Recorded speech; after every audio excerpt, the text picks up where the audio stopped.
avec un système décoratif où tout se révèle possible, hein, par cette espèce de retour d'une certaine façon du naturel, on risque effectivement de voir arriver dans ce tout est possible la disparition du jugement.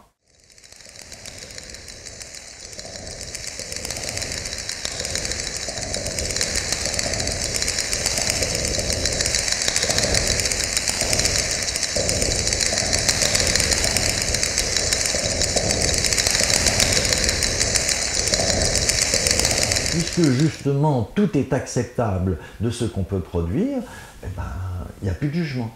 Et c'est là que se situe la notion de mort de l'art. Dans le fond, la notion de mort de l'art n'est pas une espèce de philosophie ambiante, soit des artistes, soit de notre civilisation terminale, de la situation mondialisée, etc., où on ne sait plus quels en sont les repères. Et de la mort de l'art comme de la mort de la religion et de la mort des dieux, ça n'a aucun rapport. S'il y a mort de l'art, mais c'est parce qu'effectivement, il y a apogée du décoratif. Si tout est possible, on n'a donc plus rien à décider, donc tout en fait partie. Ben, si tout en fait partie, c'est qu'il n'y en a pas. Et c'est pas un sophisme. À partir du moment où tout est bleu, il n'y a plus de bleu. À partir du moment où tout est art, ben, il n'y a plus d'art. Et la notion de mort de l'art, je crois, elle est, elle aussi, constitutive de l'art contemporain. Ce n'est pas une évolution, ce n'est pas une réflexion qui s'approfondit, ce n'est pas un fait de civilisation générale, c'est un fait de l'art contemporain. L'art contemporain étant décoratif, il fait, enfin étant par nature décoratif, acceptant par nature tout ce qui est possible, par nature, tue la notion d'art, puisqu'il n'y a d'art que si justement tout n'est pas possible. Que s'il y a des choses belles, donc c'est qu'il y a des choses laides. Donc on n'accepte pas tout. Mais à partir du moment où on accepte toutes les variations possibles de l'ars, eh ben c'est qu'il n'y a plus d'art. Et donc dans le fond, la mort de l'art, je crois, est inhérente à ce mécanisme du décoratif de l'art contemporain. Et de ce point de vue-là, Ben, qui n'a donc jamais rien fait qui mérite qu'on s'en souvienne, a toujours dit ce qu'il fallait dire. De ce point de vue-là, il me fascine parce que de toute façon, ses apophthegmes sont d'une justesse de vue qui est tout à fait extraordinaire. Et donc, il a fait comme ça un tableau, c'est une façon de dire, le tableau de Baran-Broche, c'est rien du tout, bien évidemment, mais il a écrit de son écriture un peu bébête, comme ça, pas d'art, hein, simplement, pas d'art, ou bien l'art et prétention. C'est la même idée, ça n'existe pas, ça ne vaut pas la peine. En art, toutes les directions sont bonnes. C'est vraiment toujours la même idée, c'est-à-dire le constat qu'à partir du moment où effectivement tout est possible, c'est que l'art n'existe plus. C'est le mécanisme même de l'affaire. Donc il y a tout un mouvement de la disparition de l'art consécutif au fait que tout est acceptable. Il y a un mouvement aussi de même retour au naturel dans l'exploitation par exemple du hasard, où on ne décide plus non plus. C'est le hasard qui décide. Donc il y a effectivement tout un mouvement genre Vidlé, là, tous les déchireurs d'affiches, où on a une espèce de double hasard, puisque c'est l'affiche telle que les gens l'ont déchirée et telle que lui va hasardeusement la déchirer encore. Donc c'est vraiment du hasard au carré. Et donc il n'y a plus rien, puisque de toute façon, il n'y a même plus volonté de l'artiste de choisir du bleu plutôt que du rouge, parce qu'au bout du compte, ce qui se trouve valorisé quand même, c'est ce que personne n'a véritablement voulu. Donc on se retrouve effectivement avec une promotion du hasard et de nouveau donc une continuité dans la disparition du vouloir, dans la disparition du jugement. Morlet aussi a fait comme cela des tableaux donc de triangles noirs et blancs et qui sont donc une répartition aléatoire de triangles suivant les chiffres pairs et impairs d'un annuaire de téléphone. on se dit, ça va être une œuvre, ce truc. Hein. En même temps, c'est pas mal, hein. C'est pas plus laid que du Malevich, hein. C'est exactement pareil, hein, d'une certaine façon. Voilà, lui, il joue sur le triangle, l'autre, il joue sur le carré, ça change, c'est considérable comme rupture. Mais effectivement, il n'a rien décidé, par contre. Hein. Il a ouvert le bottin, et avec les chiffres, alors je ne sais pas suivre exactement quel principe, mais simplement avec le jeu des chiffres, il fait tourner ces triangles, c'est doublement aléatoire d'ailleurs, parce que c'est répartition aléatoire, et les chiffres même sont aléatoires, il ne les a pas décidés, donc dans le fond c'est encore du hasard au carré. Donc, retour effectivement au naturel en quelque sorte du hasard et à la disparition de la décision, et puis je dirais passage à la limite quasiment bien évidemment d'une licence complète, d'une licence pulsionnelle dans les productions donc, contemporaines du véritablement tout est permis. Donc d'une transgression cette fois-ci qui tient à la fois d'une amoralité, plutôt d'une immoralité, d'une amoralité absolue, ou quand même plus subtilement d'une autre morale que celle qui est conventionnellement admise, mais en tout état de cause, effectivement, on se retrouve dans un système qui devient transgressif. Ben encore a produit donc la petite phrase « Je peux, mais P-E-U-T », donc avec une faute, c'est mignon, hein, « je peux tout me permettre ». Là aussi, c'est parfait, c'est exactement ce qu'il fallait dire et tout est résumé. En réalité, moi je délaye. Ben a déjà très bien vu ce qu'il fallait voir.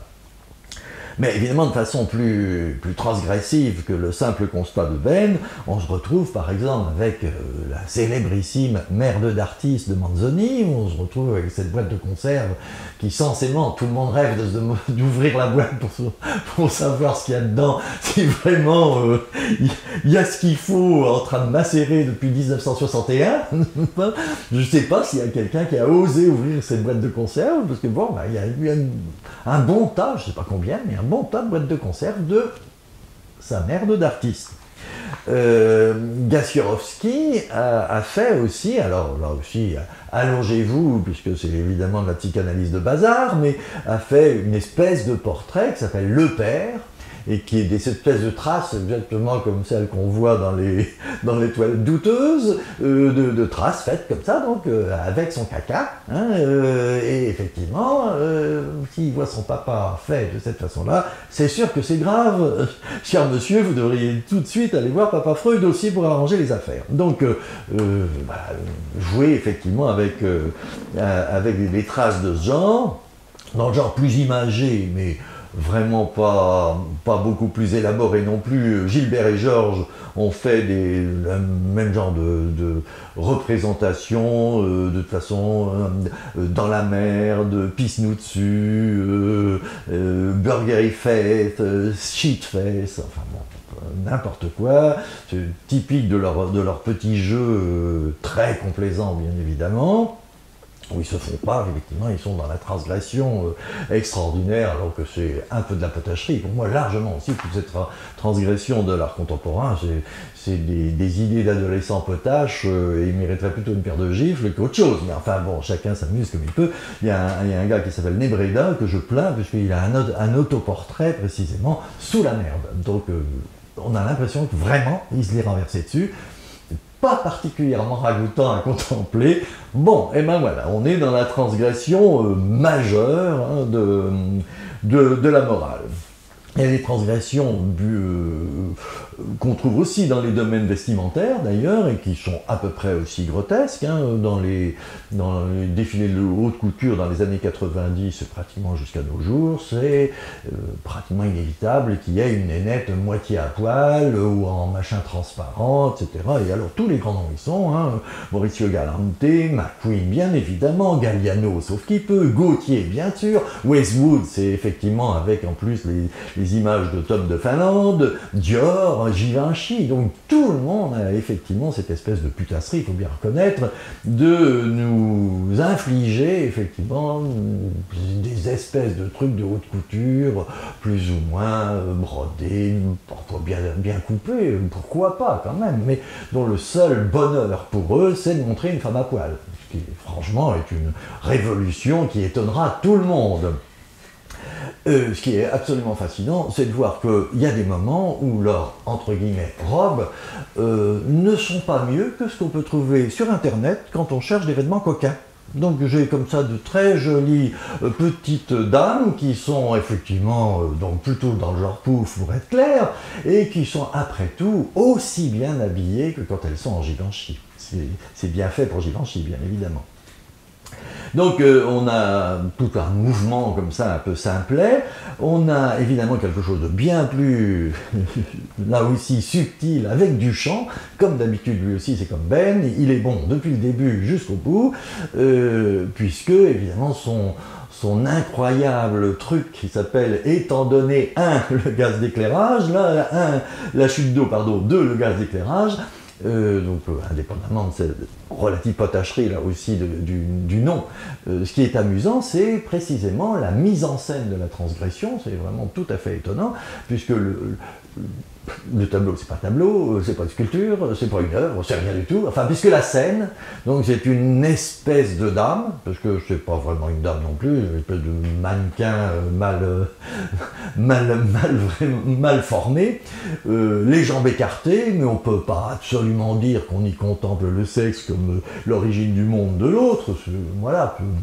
un vague mannequin qui a l'air d'avoir les jambes écartées, qui est plus ou moins dans une espèce de végétation, là aussi complètement artificielle, complètement nunuche, enfin sans intérêt dans une espèce de fond de paysage. Donc tout ça, ça n'a aucun intérêt, mais véritablement aucun. Il n'y a même pas à chercher à conserver ce bazar, on peut le refaire comme on veut, ça n'a aucune importance, puisque dans le fond, l'œuvre, elle est juste avant.